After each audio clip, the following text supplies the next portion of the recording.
Hi hello ಎಲ್ರಿಗೂ ನಮಸ್ತೆ, welcome to my channel. ಇವತ್ತು ನಾನು ಚಿತ್ರದುರ್ಗಕ್ಕೆ ಹೋಗಬೇಕು ಅಮ್ಮನ ಮನೆಗೆ. ಹಾಗಾಗಿ ಬೆಳಗ್ಗೆ ಎದ್ದು ಬೇಗನೆ ಎಲ್ಲ ಕೆಲಸವನ್ನು ಮುಗಿಸ್ಕೊಂಡು ನಂತರ ತಿಂಡಿಗೆ ರೆಡಿ ಮಾಡೋಣ ಅಂತ ಹೇಳಿಬಿಟ್ಟು ಮಸಾಲೆನ ರೆಡಿ ಮಾಡಿಕೊಂಡೆ. ಪಲಾವ್ ಮಾಡೋಣ ಅಂತ ಅಂದ್ಕೊಂಡಿದ್ದು. ನಂತರ ಅದನ್ನು ಮಿಕ್ಸಿ ಮಾಡ್ಕೊಂಡ್ಬಿಟ್ಟು ಇವಾಗ ಒಗ್ಗರಣೆನ ರೆಡಿ ಮಾಡ್ಕೊಂಡಿದ್ದೀನಿ.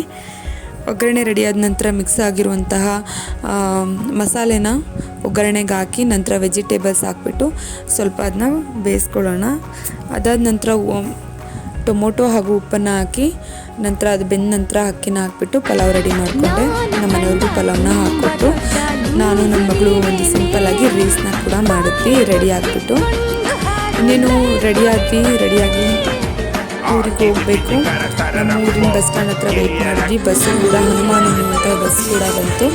ಬಸ್ಸನ್ನು ಹಾಕ್ಕೊಂಡು ಬಸ್ಸಲ್ಲಿ ಹಾಕಿರುವಂಥ ಹಾಡನ್ನ ಕೇಳಿಕೊಂಡು ಸೀದಾ ಹಿರಿಯೂರು ಬಸ್ ಸ್ಟ್ಯಾಂಡ್ ರೀಚ್ ಆದ್ವಿ, ಗೌರ್ಮೆಂಟ್ ಬಸ್ ಸ್ಟ್ಯಾಂಡ್. ನಂತರ ಚಿತ್ರದುರ್ಗಕ್ಕೆ ಹೋಗ್ತಾ ಇರುವಂಥ ಬಸ್ಸು ಕೂಡ ನಮಗಾಗಿ ವೆಯ್ಟ್ ಮಾಡ್ತಾಯಿತ್ತು. ಬಸ್ಸು ಕೂಡ ಹೋಗ್ತಾಯಿತ್ತು. ನಾವು ಆ ಬಸ್ಸನ್ನು ಹತ್ಕೊಂಡು ಸೀದಾ ಚಿತ್ರದುರ್ಗವನ್ನು ತಲುಪಿದ್ವಿ. ಅಲ್ಲಿ ನಮ್ಮ ಅಪ್ಪಾಜಿ ಬಂದು ನನ್ನ ಪಿಕಪ್ ಮಾಡಿ ಮನೆಗೆ ಕರ್ಕೊಂಡು ಹೋಗ್ತಾ ಇದೆ. ಇದು ಹೊಳಲ್ಕೆರೆ ರಸ್ತೆ. ನಮ್ಮನೆ ಬಂದುಬಿಟ್ಟು ಹೊಳಲ್ಕೆರೆ ರಸ್ತೆ ಹತ್ರನೇ ಇರೋದು. ಈಗ ನಿಮಗೆ ಎಲ್ಲ ಚಿತ್ರದುರ್ಗದಲ್ಲಿರೋರೆಲ್ಲರಿಗೂ ಗೊತ್ತು, ಇದು ಬರಗೇರಮ್ಮ ದೇವಸ್ಥಾನ ಅಂತ ಹೇಳ್ಬಿಟ್ಟು ನಮ್ಮನ್ನೆಲ್ಲ ಕಾಯ್ತಾ ಇರುವಂತಹ ದೇವಿ.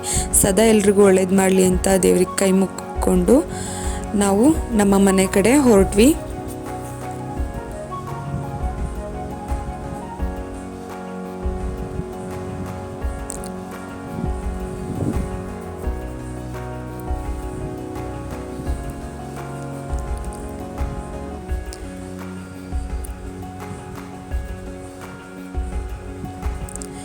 ಇಲ್ಲಿ ರೇಷನ್ ಕೊಡ್ತಾ ಇರೋ ಕಾರಣ ಹಾಗಾಗಿ ತುಂಬ ಜನ ನಿಂತಿದ್ದಾರೆ. ಇದೇ ನಮ್ಮ ಮನೆ ಫಸ್ಟ್ ಕ್ರಾಸಲ್ಲಿ ಬರುತ್ತೆ. ಫುಲ್ ಸ್ಟ್ರೈಟ್ ಹೋಗಿದ್ರೆ ಅಲ್ಲೇ ನಮ್ಮ ಮನೆ ಬರೋದು, ಅಮ್ಮನ ಮನೆ.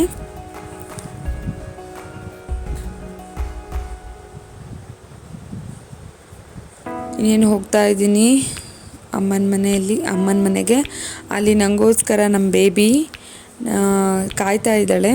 ಚಾರ್ಲಿ ಅಂತ ಹೇಳಿ ಅವಳ ಹೆಸರು. ಎಲ್ಲರೂ ಪ್ರೀತಿಯಿಂದ ಬೇಬಿ ಅಂತ ಕರಿತೀವಿ ಅವಳನ್ನ. ಅವಳು ಕೂಡ ಬಂದು ನನ್ನನ್ನು ವೆಲ್ಕಮ್ ಮಾಡಿದ್ಲು. ನಂತರ ಇಲ್ಲೂ ಕೂಡ ಹೊಸ ಮನೆಗೆಲ್ಲ ರೆಡಿ ಮಾಡ್ತಾಯಿದ್ರು, ಪ್ಲಾಸ್ಟರಿಂಗ್ ಮಾಡ್ತಾಯಿದ್ರು.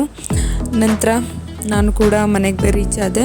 ಅಮ್ಮ ಚಿತ್ರಾನ್ನ ಮಾಡಿತ್ತು. ಅಮ್ಮ ಮಾಡಿರೋ ಚಿತ್ರಾನ್ನ ನನಗೆ ತುಂಬ ಇಷ್ಟ. ಚಿತ್ರಾನ್ನ ತಿಂದ್ಕೊಂಡು ಮತ್ತೆ ನಾವು ಅಜ್ಜಿಗೆ ಹುಷಾರಿರಲಿಲ್ಲ, ಹಾಗಾಗಿ ಹಾಸ್ಪಿಟ್ಲಿಗೆ ಕರ್ಕೊಂಡು ಹೋಗಬೇಕಾಗಿತ್ತು. ಹಾಗಾಗಿ ದಾವಣಗೆರೆಗೆ ಹೋಗಬೇಕಾಗಿತ್ತು. ದಾವಣಗೆರೆಗೂ ಹೋಗೋಕ್ಕೆ ಬಸ್ ಸ್ಟ್ಯಾಂಡ್ಗೆ ಬಸ್ಸಲ್ಲಿ ಹತ್ಕೊಂಡು ಕೂತ್ಕೊಂಡು ನಂತರ ದಾವಣಗೆರೆನ ತಲುಪಿಬಿಟ್ಟು ಹಾಸ್ಪಿಟಲ್ಗೂ ಹೋದ್ವಿ. ಅಲ್ಲಿ ದೇವರಿಗೆ ಕೈ ಮುಗಿಬಿಟ್ಟು ನಮ್ಮ ಅಪ್ಪಾಜಿಯವರು ದೇವರಿಗೆ ಪೂಜೆ ಮಾಡಿದ್ರು. ನಂತರ ಹಾಸ್ಪಿಟಲ್ ಅಜ್ಜಿನ ತೋರಿಸ್ಕೊಂಡು ಸಿಂಪಲ್ಲಾಗಿ ಒಂದು ಸ್ಟಾಪಲ್ಲಿ ಚುರುಮುರಿನ ತಿಂದ್ಕೊಂಡು ನಂತರ ಬಸ್ಸಿಗೆ ವೇಟ್ ಮಾಡಿಕೊಂಡು ಹೊಸದಾಗಿ ರೆಡಿಯಾಗಿದೆ ಅಲ್ವಾ, ಯಾವುದು smart city, Davanagere smart city ಹೊಸದಾಗಿ KSRTC ಬಸ್ ಸ್ಟ್ಯಾಂಡ್ ಆಗಿದೆಯಲ್ವಾ, ಆ ಬಸ್ ಸ್ಟ್ಯಾಂಡ್ನ ನೋಡಿಕೊಂಡು ಬಸ್ಸಿಗೆ ವೇಟ್ ಮಾಡ್ಕೊತ ನಿಂತಿದ್ವಿ. ನೋಡಿ ದಾವಣಗೆರೆ ಎಷ್ಟು ಇಂಪ್ರೂವ್ ಆಗಿದೆ, ಸ್ಮಾರ್ಟ್ ಸಿಟಿ ಆಗಿದೆ ಅಲ್ವಾ. ಖುಷಿ ಆಗುತ್ತೆ ಈ ರೀತಿ ನಮ್ಮ ದೇಶ ಆಗಿರ್ಬೋದು, ನಮ್ಮ ಜಿಲ್ಲೆ ಆಗಿರ್ಬೋದು ಇಂಪ್ರೂವ್ಮೆಂಟ್ ಆದರೆ ತುಂಬ ಖುಷಿ ಅನಿಸುತ್ತೆ. ನಾವು ಕೂಡ ಅದಕ್ಕೆ ಸಹಕರಿಸಬೇಕು ಎಲ್ಲ ರೀತಿಯಲ್ಲೂ ಕೂಡ. ನಂತರ ನಾವು ರಿಟರ್ನ್ ಚಿತ್ರದುರ್ಗಕ್ಕೆ ಮನೆಗೆ ಹೊರಟ್ವಿ.